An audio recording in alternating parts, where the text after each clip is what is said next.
Bonjour tout le monde. Aujourd'hui, on va faire une révision sur la dernière leçon de grammaire, l'imparfait. Bonjour. النهارده ان شاء الله هنعمل ريفيزيون على اخر لسون جرامير اخدناه في الكلاس وهو الامبارفait. طبعا كلنا عارفين l'imparfait c'est un temps au passé qui exprime une action longue durée. الامبارفait ده زمن في الباسي بيعبر عن حدث اخد وقت طويل. وهو طبعا زي ما قلنا في الكلاس الاكسيون بتاعته longue durée اقدم من الباسé composé. تمام. Premièrement, on va expliquer l'utilisation de l'imparfait. أول حاجة هنشرحها هي استخدام الامبارفait. امتى بحل الفيرب على l'imparfait. Numéro 1. Il exprime la longue durée dans le passé. هو بيعبر عن الحدث اللي أخد وقت طويل في الباسي زي ما كنا قايلين. Par exemple, hier la pluie tombait. امبارح كان المطر يتساقط. Numéro 2, il traduit l'habitude dans le passé, c'est-à-dire une action répétée au passé. بيترجم l'habitude c'est-à-dire العادة. عادة في الباسي. عادة دي معناها ايه؟ بمعنى أصح ده action حصل له répétition في الباسي. حدث كان بيتكرر في الباسي. طب ايه اللي هيعرفني اللي هو كان بيحصل له répétition؟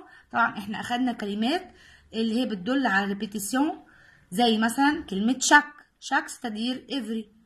سي بقى chaque mois, chaque année, chaque jour, كل شهر, كل يوم, كل سنة على حسب ما تيجي. بس كلمة chaque دي من الكلمات اللي أخدناها بتدل على إن الأكسيون دي حصل لها répétition. Par exemple, l'année passée, il avait un examen chaque mois. إيه اللي خلاني هنا أحل verbe avoir في الامبارفait؟ إن هو l'année passée السنة اللي فاتت il verbe avoir un examen كان عنده examen chaque mois كل شهر. يعني كل شهر كان بيتكرر عنده examen. فده الاكسيون ده حصل له ايه؟ حصل له répétition. عشان كده انا حليت verbe avoir à l'imparfait. Le mois dernier j'allais à l'école chaque jour. الشهر اللي فات كنت بروح الايكول كل يوم. ايه اللي خلاني احل verbe عليه هنا à l'imparfait؟ chaque jour. Le mois dernier طبعا عرفتني ان الفراس في الباسي. طب ليه ما حليتهاش باسي كومبوزي وحليتها امبارفي؟ لان عرفت ان الاكسيون دي حصل لها ريبيتيشن بشاك جور. Troisième exemple, il y a 2 années, Marie et Paul jouaient dans le parc chaque lundi. منذ عامين ماري et بول كانوا بيلعبوا في البارك كل يوم اثنين. chaque lundi c'est-à-dire every Monday. طبعا عرفت ان الفراز نفسها في الباسي من il y a 2 années. il y a 2 années يعني منذ عامين. طيب ايه اللي خلاني احل فيرب جوه هنا في الباسي في الامبارفي مش في الباسي كومبوزي؟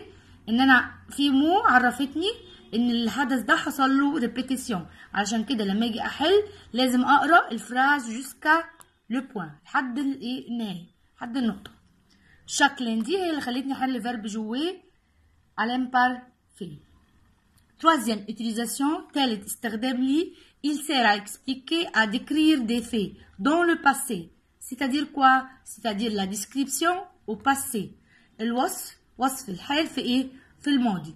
زي ما احنا اخدنا في الكلاس اشهر حاجة اخدناها في الديسكريبسيون هي la description du temps. وصف حالة الجو في الايه؟ طبعا في الباسي. يعني ايه وصف حالة الجو؟ زي ما بقول مثلا par exemple دي الاكزامبل ده في البريزون. Aujourd'hui, il fait beau temps. Aujourd'hui, il fait beau temps. النهارده الجو جميل. سي مثلا طبعا مش شرط بو، ممكن اقول aujourd'hui, il fait mauvais.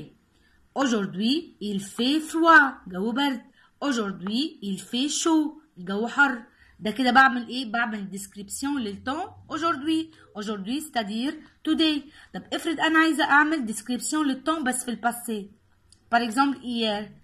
يبقى il faisait beau temps. هنا استحالة هنا مع إيار دي verbe faire هنا يجي في الباسي كومبوزي. ليه؟ لأن هنا إيه؟ il faisait beau temps بيوصف حال الجو أو حالة الجو في الإيه؟ في الباسي عشان في كلمة إيار. لأن أنا عندي من ضمن استخدامات الامبارفي هي الديسكريبسيون أو باسي الوصف في الماضي. وانا هنا بعمل ديسكريبسيون للتون، وصف لحالة الجو بس في الباسي. الفراز دي مشهورة جدا، مش شرط طبعا بوتون، بس وصف لحالة الجو دايما بتيجي عشان خاطر تلخبطنا. تيجي ايه؟